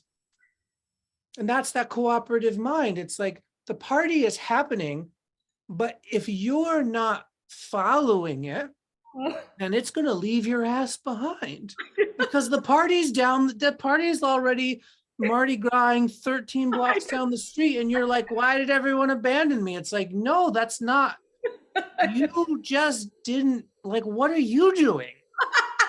You know, like the party went that way and you were like, oh, everyone's leaving me. It's like, no, that's not, like, okay, I guess, you know, like, I don't, who has time for that? You know, like that's the thing I get to where it's like, look, kid, nobody's abandoning you, but you need to learn how to like follow the music. Totally. And it definitely takes some time when you get through that door. It definitely takes some time to orient to the physics of that place and Totally. like how to follow the music or your chord of the music within the cacophony of freaking chords that now you're potentially like open to. Sure. Because before you were not open to that cacophony, and now you're open potentially, depending on your specific kind of opening, to a lot of frequencies and a lot of intelligences. Yeah. And how do you tune into that, and how do you begin to refine that as part of the creative process of your being dancing with everything? Right. And that refinement process is, I think, part of how the operationalization that happens on the other side of the door. Totally. Because you're not just magically equipped with all these skills, you just have a preparatory skill that allows That's right. you now. You go, That's right. oh, it's very raw. You're like, I can tune in, but like you still have all of these questions about tuning Right. in. That's right. That's right. That's right. You're like, oh, I can listen to, like, now I can hear the music, but that doesn't mean I always follow it. That's right. And the refinement comes in like, oh yeah, okay, it's over there now. Okay, I got to go over here. And oh, now it's over there. And then once you follow it, you go, well, then what do I do once I get here? Yeah, And totally. you go, do I play an instrument? Do I lay down on the floor? Do I draw a picture? Like you have to have more and more operations that you can do inside of the movement. Yeah, Because totally. inside each move, you find more moves and you're like, oh, I guess. And on some level, there is no move. Like Right. there's That's like, right. you could just follow, B, B, B, B, B, B, follow, B, B, B. And you never have to do anything and nobody fucking cares. Like, because you're just vibing at the party. That's right. That's right. Like the That's person at the party who's not dancing, but they're also not having a bad time. You know, right. like there are That's people me. like that. There are people like that who are like, no, I'm just vibing. And Yeah, totally. they're like resting or something. And it's like, we forget that those options are available Right. That when those you're in the actions are move. equal. Right. That those actions are equal Yeah, because we have some sort of delineating set of what we perceive is supposed to be happening in that space for you to be having a good time. And I want to say something else about this too, which is that I talk a lot about how, like, before you go through that door, you're trying to kind of emulate the experience that happens after you go through that door. yes, And so there's a lot of like coveting and emulating and like recursive producing, right? And this is like, this to me has a lot to do with like the practices. If we're talking about like Buddhism or like meditation and yoga, it's like you're preparing the being to like house divinity when you actually are really like dancing with divinity, which is actually not usually a soft or easeful dance, but is like riding in the freaking rodeo. You know what I mean? Because like totally. the erotic is not like well behaved. And that's the other thing we've oversold is the idea that you're going to get to the tantric erotica and it's going to be like really well behaved and like you're going to run the show. Dude, no fucking way. If you think that that's going to happen and you're going to run the show, you are burning fast. And now you're looking for psych meds, right? Like legit. Yeah, And legit. so I think that we don't realize beforehand that we are producing joy. We are producing experiences that give us a hit of fun. But that really on the other side of that, you don't need to produce those experiences because those experiences arise naturally in like the reciprocity of being with everything that is, which has its own cycles. And for some of us, those cycles are longer. For others of us, those cycles are like immediate. You know, I can cycle through like 50 different frequencies of experience in like a 10-minute period.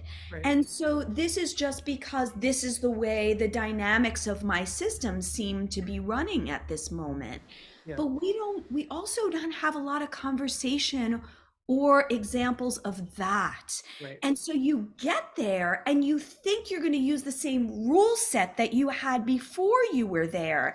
And you try to apply the same frame and rule set, and you are on your ass over and over again. You're like, why isn't this working? Well, it's not working because you're not in that game anymore. And that game was the predictive game. That's the And predictive you're game. not in the predictive game anymore, but you don't even know that you're not in it for at least the first like 6,000 moments. Yeah. You still don't know you haven't gone through the door. So you're still pretending or acting as if you're in the predictive game. And worse, everybody around you is acting as if you're all the supports that you have hired for 10 grand.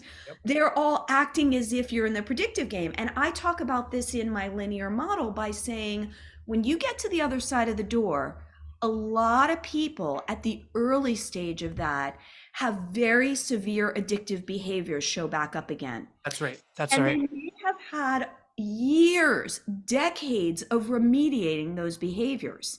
And now they get to the other side of the door and they're there again. And if you go seek help and somebody doesn't understand everything that you and I have just discussed That's right. in the last 5 hours that we've discussed them collectively, Yeah. then what's going to happen is they're going to think you're in the predictive part because they don't know there's something other than the predictive part because their ass has never been through the door. And so they're going to treat you as if you're in the predictive part, and they are going to give you what I call the wrong instructions. And you're going to love the wrong instructions because they feel safe. You know those instructions. And you're going to go, dude, thank God somebody in charge gave me those instructions. And you're going to go home and you're going to embrace those instructions like a motherfucker. And you are going to be dying. This is deeply problematic. I mean, just lay it on the table, girl. Just lay it on the fucking table.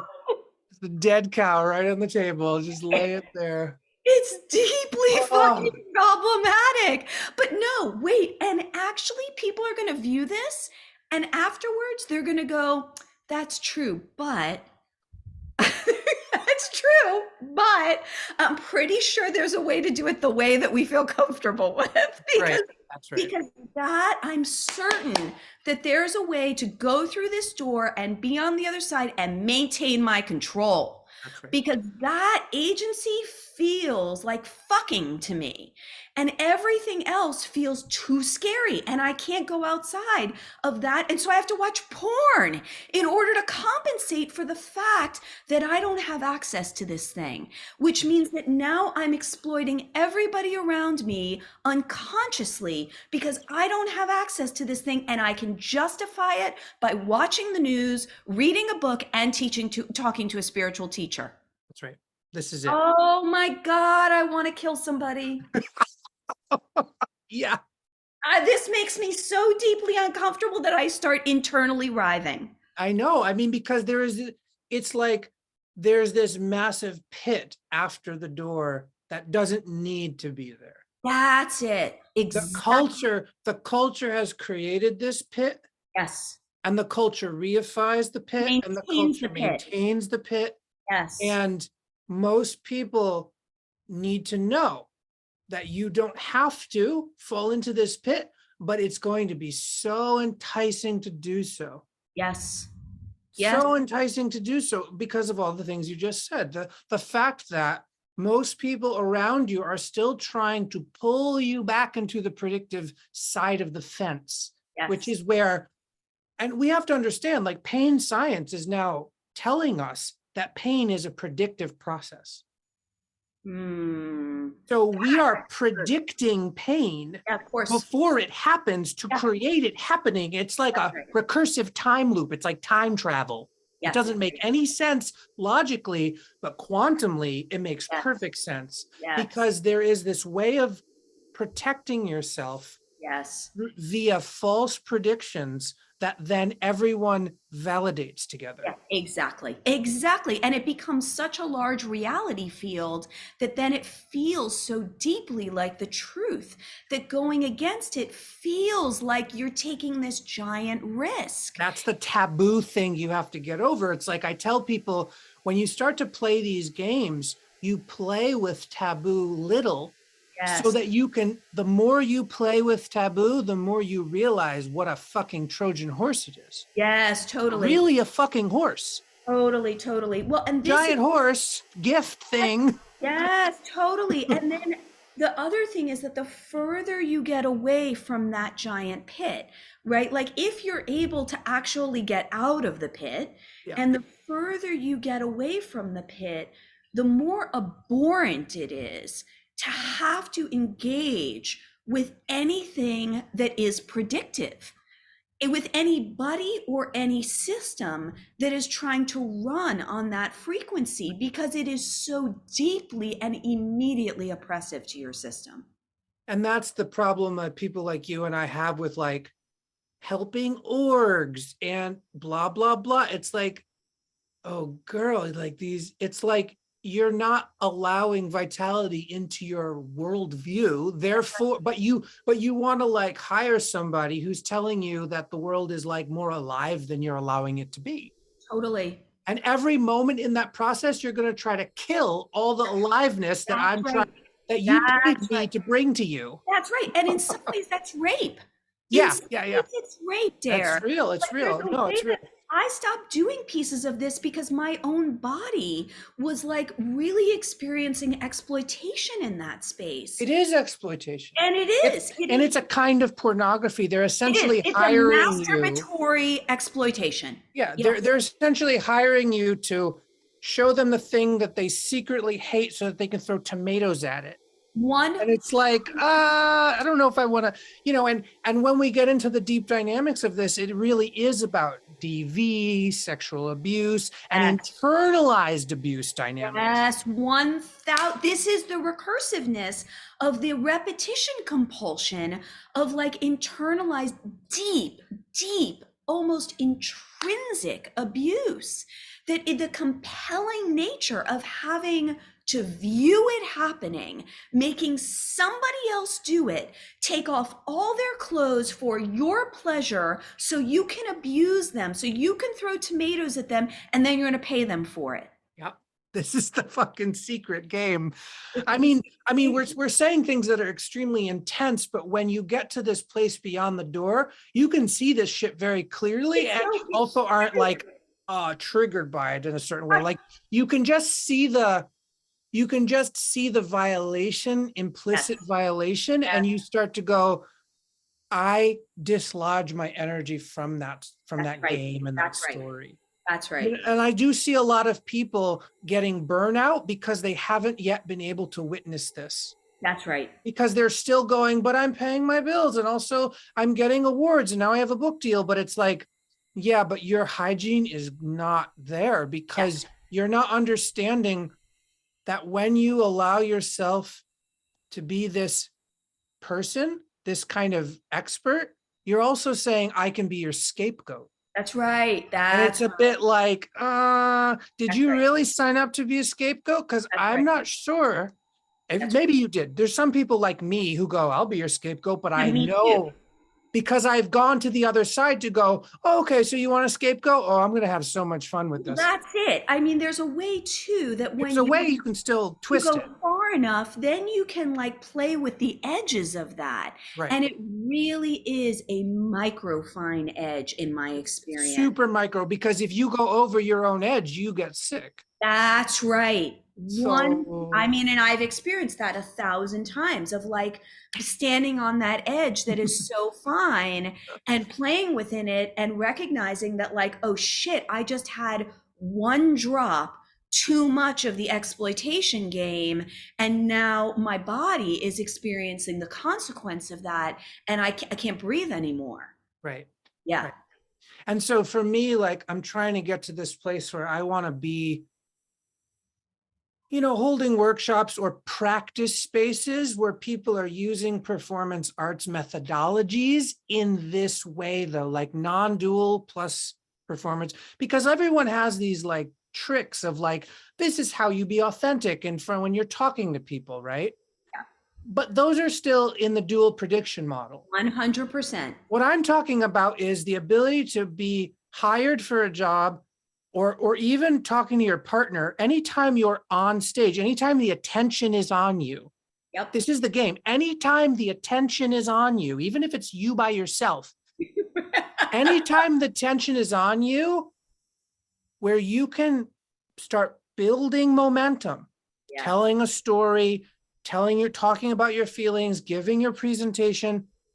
And then the moment you notice that it's not vital anymore, and the attention is still on you, you kill the momentum on purpose. Exactly. That's it. I mean, that is it, is you're fucking following the charge. And as soon as it's not alive for you, you're out. I You're mean, out. I have like had conversations. I like have started warning people in my life. Like we could be in conversation and I might be out.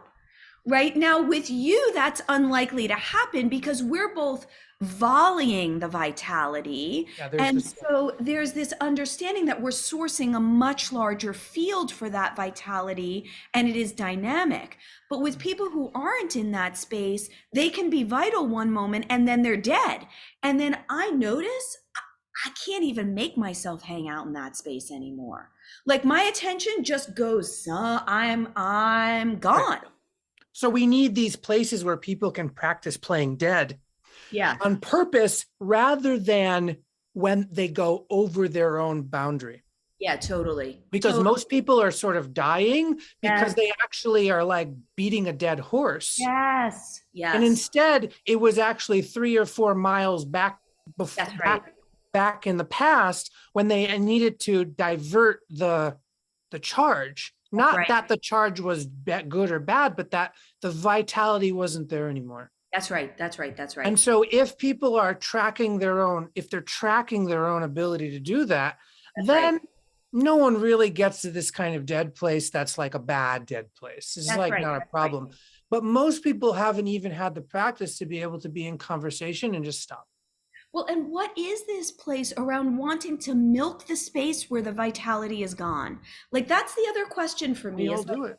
I know, but I do it. Like, what is that? It feels like some sort of contorted trauma-based rescuing of like, I need to like, I don't know what that is, but all I think know, it's part of the double-edged sword of addiction. It's like the very thing that allows us to have this complex wave of images and concepts and energy field, like this game that we're playing is very complex.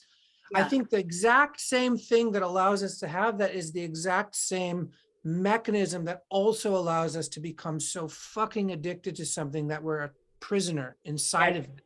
Totally. And I think that people have a misnomer, and this is like on the edge of my own thinking because I really don't even know how to talk about it.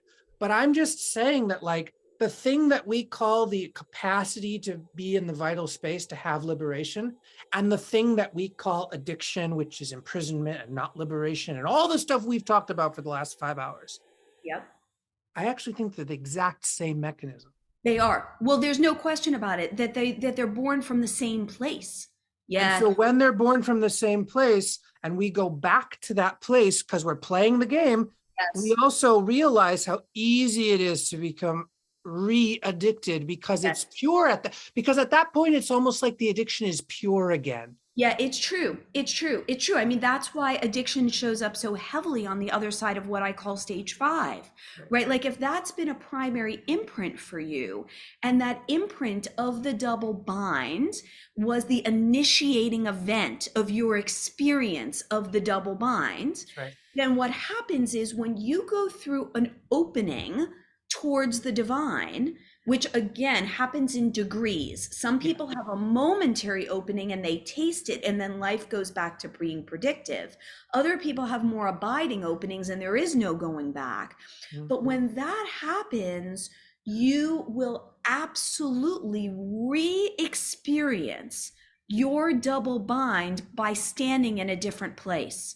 And now you will have to resolve the thing again in a completely different way than you resolved it the first time around. Right. And no one or very few people have language or a template for this, because I don't know too many people other than you and I who are speaking about addiction in a maturational lens this way, in this context. Right. And so what happens is it shows up again, and we don't even have a frame for what to do with it in that space. And even worse, you are experiencing a total reorganization of your being. And so what it taps into is like the void, emptiness, absence. Guess what that's going to light up? Abandonment, lack of belonging, right? And so now you're going to have to contend with that from a totally different space. Yeah. And it will be perceived as the same thing potentially, which is why I often talk about two types of emptiness. That one type of emptiness is like the emptiness where it's very full, and the other is the vacancy. That's right. And we can mistake one for the other, especially when we're in a vulnerable place where we're dancing with the energy of divinity, which always includes the void. Right. Yeah, absolutely. What you say is 100%. And it's like, there's these pitfalls where you get re-addicted. And what I've just noticed is that you have to be so in love with sobriety on like a very strange level, like not sobriety, like austerity. That's right. But like sobriety, like clarity, like the ability to actually dance with your partner is sobriety. Yes, exactly. Like you actually have to be present and available and aware. And the moment you're not, you actually start to hurt people. That's right. Yourself. So you have to become so in love with sobriety because you're like, well, I would rather be a good dance partner than not. So I guess I need to like deal with my shit, you know. And it's not about perfection either, because everybody is the dance partner. Yes. Everybody and every part of reality is also on some level going between drunk and sober. Yes, totally. And so we're not saying, oh, when you're sober, you're always sober. I'm like, no, there is a kind of sobriety where you can get drunk and not lose. That's your sobriety. That's right. That's right. That's right. And totally. So you could have the experience of like divinity, ecstasy, orgasm, love, belonging, but you never quite go back into total amnesia. That's right. And into the predictive model. That's right. And the moment you do, you say, I've had enough for now. I need to go back to my practice, because you want to be able to have more and more capacity for intoxication with less and less of the harmful issues that you embody when you're intoxicated. 100%. And that's the thing people are really scared of, is like at a certain point, there is no ethics. That's right. That's right. Like, but we're talking about major level non-dual, maybe in the ethereal realm or something that's not in the physical realm. But if we're talking about real non-dual practice, you get to a place where ethics are a fucking joke. It is a joke. And consent is a joke, but you have to have done all this stuff that we've talked about to get there. And then you go, oh, no problem. Because now I'm not a crazy person and I'm not going to go fucking off the rails. When things go off the rails. That's right. I just go, oh, this is this part of the game where things are going kind of nuts. Okay, sure. It's like you maintain clarity in chaos. Yeah, that's right. That's right. That's right. That's right. And chaos no longer is this dangerous thing all the time, but sometimes it is. It's like it becomes context specific chaos. And you start to go, you start to not become so afraid of chaos. Yeah, totally. Because you're able to dance inside of chaos. That's right. But to get to that place is like, because for me, it's like, if we're going metaphors, there's this castle and this door and this moat and this pit you fall into and these like, you know, all this addiction, it's all this wonderful stuff. Farther on than that, there's just a fucking hurricane. That's right. And it's like, you're going to get up off your ass, out of the king's chamber, stop staring at the mirror. You've had your 10,000 lifetimes of visions and you go, what's what's over there? You go, what's what? And that's when the castle starts to break, because you actually go, I don't need it anymore. You can fold it up in your pocket. Yeah.